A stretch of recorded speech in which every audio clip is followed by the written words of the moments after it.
اعوذ باللہ من الشیطان الرجیم بسم اللہ الرحمن الرحیم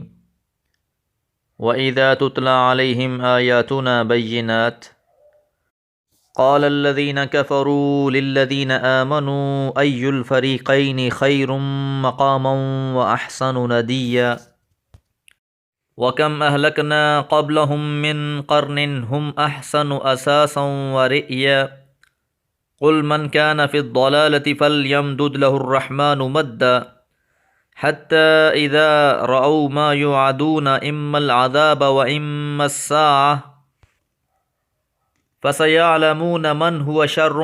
مكانا وأضعف جندا۔ سورہ مریم آیات 73 سے 75۔ وَإِذَا اور جب تتلا علیہم پڑھی جاتی ہیں ان پر آیاتنا ہماری آیات بینات جو واضح ہیں، کہ جب انہیں واضح آیات پڑھ کر سنائی جاتی ہیں، قال الذین کہتے ہیں وہ لوگ جنہوں نے کفروا کفر کیا، للذین آمنوا ان لوگوں سے جو ایمان لائے، ای الفریقین کون سی جماعت، کون سا گروہ، خیر مقاماً بہتر ہے مرتبے کے لحاظ سے، واحسن ندیہ اور کون بہتر ہے سوسائٹی کے لحاظ سے، ساتھ بیٹھنے والوں کے لحاظ سے۔ اب یہاں سے مغرور لوگوں کی ذہنیت بیان کی جا رہی ہے کہ جب ان کو جزا و سزا عذاب دنیا اور آخرت سے آگاہ کرنے والی نہایت واضح اور دلائل سے بھرپور آیتیں پڑھ کر سنائی جاتی ہیں، تو یہ بڑی دیدہ دلیری سے اہل ایمان سے کہتے ہیں کہ بتاؤ بھلا کہ اہل ایمان کا مرتبہ و مقام معاشرے میں زیادہ ہے یا ہمارا زیادہ ہے؟ ایمان لانے والے مالدار ہیں یا ہم زیادہ مالدار ہیں؟ ان کی سوسائٹی جہاں ان کا اٹھنا بیٹھنا ہے جن لوگوں کے ساتھ، وہ بہتر ہیں یا ہمارا جن لوگوں کے ساتھ اٹھنا بیٹھنا ہے وہ بہتر ہیں؟ تو یہ لوگ اپنی ظاہری شان اور شوکت کو آڑے لے آتے ہیں اور یہ باور کرانے کی کوشش کرتے ہیں کہ اگر تم لوگ واقعی حق پر ہوتے تو تم لوگ ہم سے بہتر ہوتے، اور اس ذہنیت کو قرآن مجید نے مختلف جگہوں پر مختلف انداز سے بیان کیا ہے۔ جس طرح سورہ کہف میں بھی ہم نے پڑھا تھا، جہاں دو دوستوں کا واقعہ تھا کہ ایک ان دوسرے سے کہتا ہے کہ میں تم سے بہت بہتر ہوں مال کے لحاظ سے اور عدد کے لحاظ سے،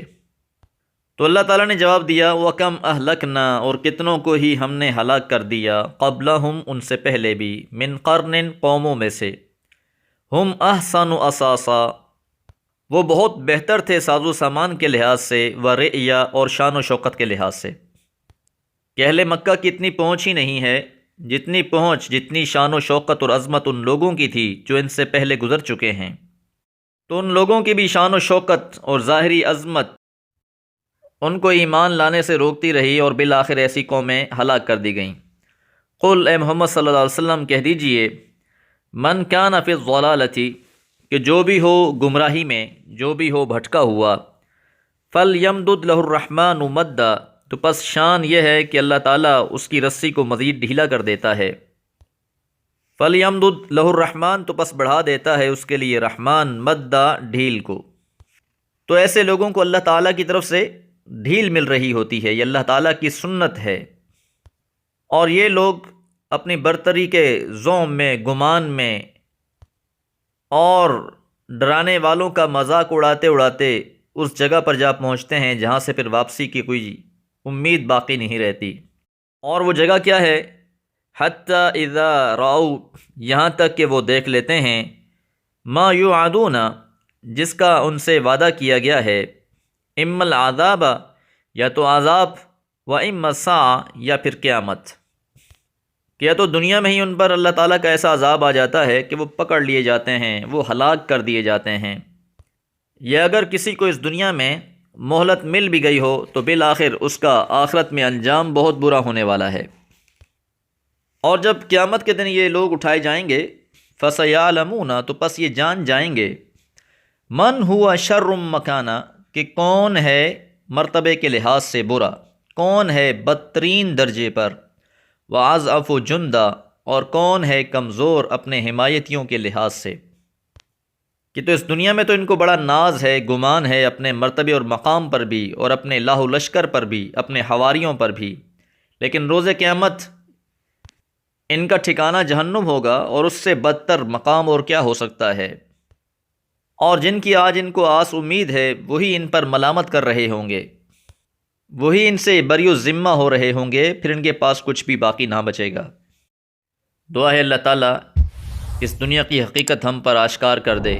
وما علیہ الا البلاغ۔